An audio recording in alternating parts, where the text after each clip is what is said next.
basic concept. First chapter, the basic concept. The basic concept about atom. What is atom?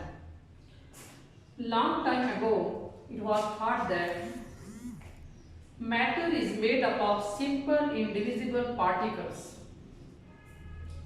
लंबे अरसे तक scientist का ये ख्याल रहा, ये सोचा जाता रहा, जो मैटर होता है, जो मादा होता है, हर वो चीज़ जो वजन रखती है और जगह लेती है उसे मादा कहा जाता है. Anything which has the mass and occupies space is known as matter. Universe के अंदर हमें जो कुछ नजर आ रहा है ये मैटर है. तो हम एटम की बात कर रहे थे कि लॉन्ग टाइम अगो ये ख्याल किया जाता रहा जो मैटर है वो सिंपल इंडिविजिबल पार्टिकल से बना हुआ है, छोटे छोटे नाकाबिले तकसीम पार्टिकल से बना हुआ है. यानी हर मैटर ऐसे छोटे छोटे पार्टिकल्स की बड़ी तादाद के मिलने से बना हुआ है जिसको हम डिवाइड नहीं कर सकते, इंडिविजिबल नाकाबिले तकसीम है. Greek philosopher thought matter can be divided into smaller and smaller particles to reach a basic unit which cannot be further subdivided. यूनानी फिलोसोफर आए, ग्रीक फिलोसोफर आए, उन्होंने क्या कहा कि matter could be divided, matter divide हो सकता है, तकसीम हो सकता है into smaller and smaller particles, छोटे से छोटे पार्टिकल्स के अंदर, to reach a basic unit, हत्ता कि हम एक बुनियादी यूनिट तक पहुंच जाते हैं, एक छोटी यूनिट तक पहुंच जाते हैं which could not be further subdivided, और वो जो छोटी यूनिट है वो मजीद तकसीम नहीं हो सकती है. डेमोक्राइटस कॉल्ड दिस पार्टिकल एटम, वो जो छोटा पार्टिकल जो मजीद तकसीम नहीं हो सकता उसे डेमोक्राइटस ने किसका नाम दिया? Atom.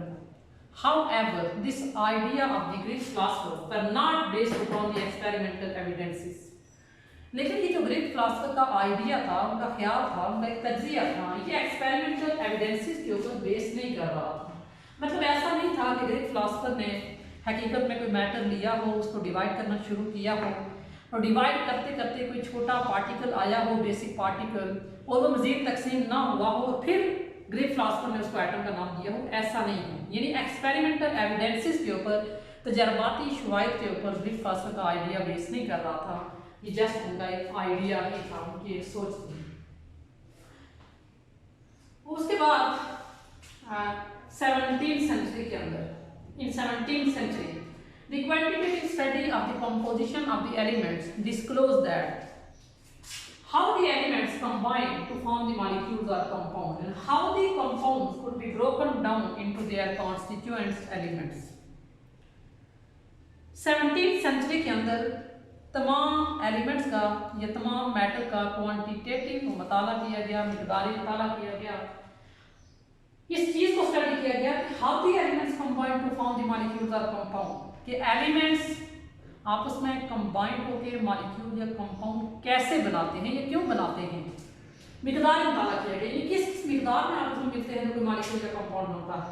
And how the molecules could be broken down into their constituent elements, ये मॉलिक्यूल या कंपाउंड को हम उनके कॉन्स्टिट्यूएंट एलिमेंट्स में कैसे तोड़ सकते हैं. यानी किसी मॉलिक्यूल को, किसी बड़े सब्सटेंस को, किसी बड़े मैटर को हम उसके छोटे अज्जा के अंदर कैसे तकसीम कर सकते हैं.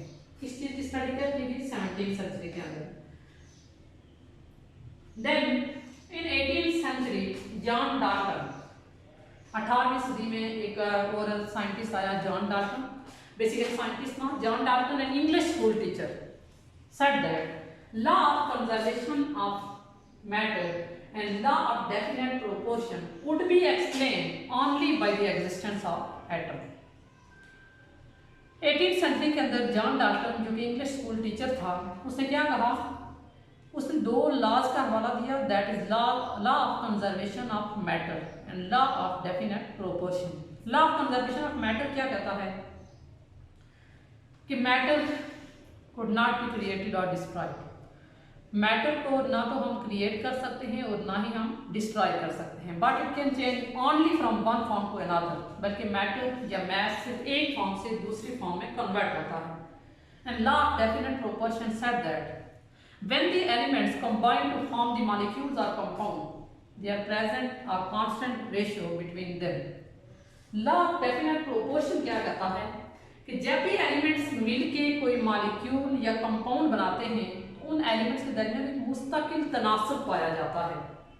तो जॉन डाल्टन ने क्या कहा कि law of conservation of matter and law of definite proportion could be explain only by the existence of atom, क्योंकि तब एटम की एग्जिस्टेंस के हवाले से मुख्तलिफ तरह से आइडियाज सामने आ रहे थे। बाद लोग इसके एग्जिस्टेंस की बिलीव कर रहे थे और बाद नहीं बिलीव कर रहे थे।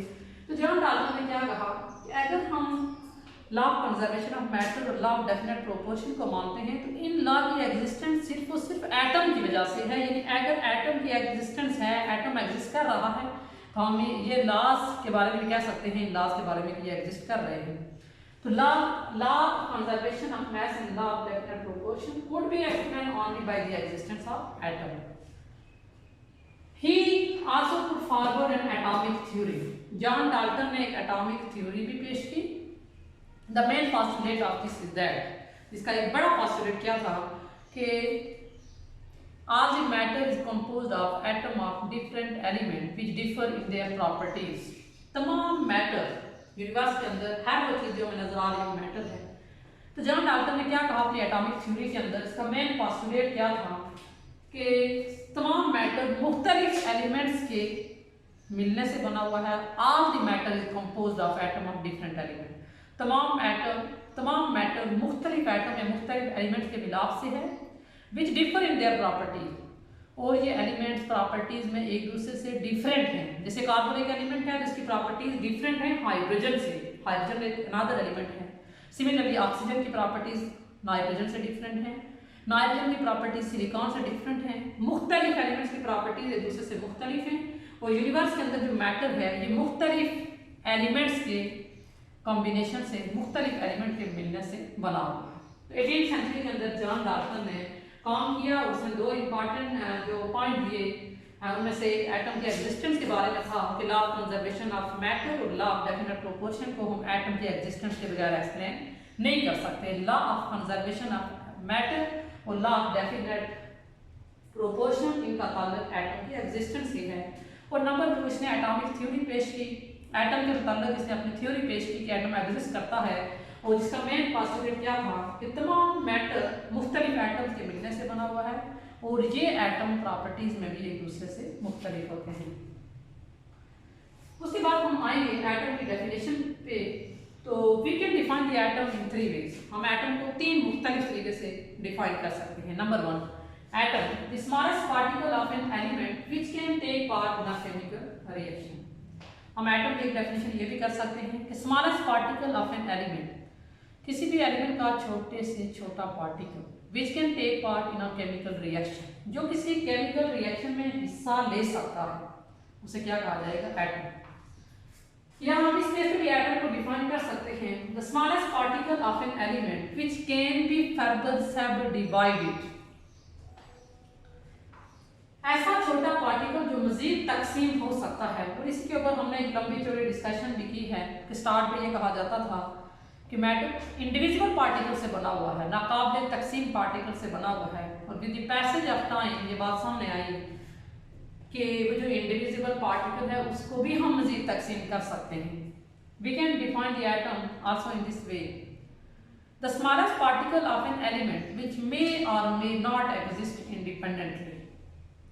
Smallest particle of an element, किसी एलिमेंट का छोटे से छोटा पार्टिकल विच मे और मे नॉट एग्जिस्ट, जो आजादाना तौर पर एग्जिस्ट कर भी सकता है और नहीं भी कर सकता, विच मे और may not exist independently. For example, the elements such as helium, neon exist independently. The elements belong to the group 8th element of the periodic table. Rare gases या noble gases भी हम इनको कहते हैं। 6 gases हैं, helium, neon, argon, krypton, xenon and radon. ये 6 elements independently exist कर सकते हैं। इनके वैलेंस शेल कंप्लीट हैं और वैलेंस शेल कंप्लीट होने की वजह से ये एलिमेंट्स स्टेबल हैं और ये इंडिपेंडेंटली एग्जिस्ट कर सकते हैं। Whereas all the other elements beside these 6 elements, that is oxygen, nitrogen, fluorine, hydrogen and so on, they cannot exist independently. वो अकेले एग्जिस्ट नहीं कर सकते, इंडिपेंडेंटली एग्जिस्ट नहीं कर सकते। क्यों? क्योंकि उनका वैलेंस शेल कंप्लीट नहीं है। उनके वैलेंस शेल में 2 या 8 इलेक्ट्रॉन की स्टेबिलिटी की जो सिंबल्स होते हैं वो नहीं है, और सिर्फ जैसे ये एलिमेंट्स इंडिपेंडेंटली एग्जिस्ट नहीं कर सकते। तो हम एटम को डिफाइन इस तरह से भी कर सकते हैं, smallest particle which can exist independently,